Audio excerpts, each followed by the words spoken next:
کنز الاموال میں حدیث ہے، حضرت عائشہ صدیقہ رضی اللہ تعالیٰ عنہ فرماتی ہیں دوپہر کے وقت نبی پاک صلی اللہ علیہ وسلم کے صحابہ حضور سے ملنے نہیں آتے تھے، دوپہر کے کھانے کے بعد سرکار آرام کرتے تھے، کیلولا فرمایا کرتے تھے۔ ایک بوڑھی آ گئی ملنے،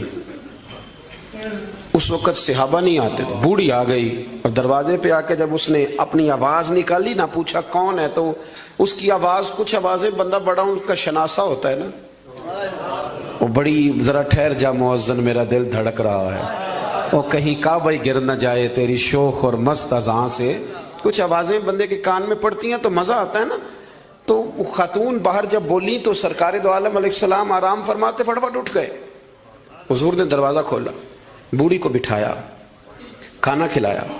دیر تک وہ باتیں کرتی رہی، سرکار جواب دیتے رہے۔ اور جناب عائشہ صدیقہ کہتے ہیں لوگ پہلے بھی بڑے آتے تھے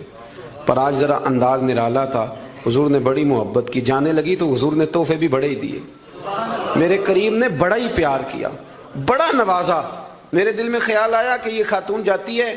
حضور بھی جائیں گے، رات کو واپس لوٹیں گے تو میں پوچھوں گی یہ کون تھی، لیکن وہ چلی گئی، حضور تو لیٹ گئے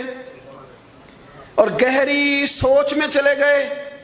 جناب عائشہ کہتی ہے میں قربان جاؤں، میں قریب گئی، قدموں میں بیٹھ کے عرض کی حضور دنیا تو پہلے بھی بڑی آتی ہے، یہ بی بی کون تھی؟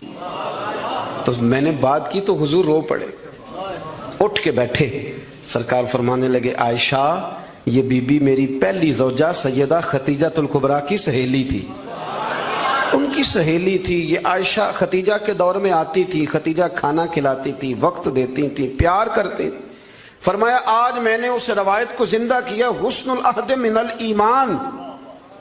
تعلق اچھے طریقے سے نبھا دینا یہ بھی ایمان کا حصہ ہے۔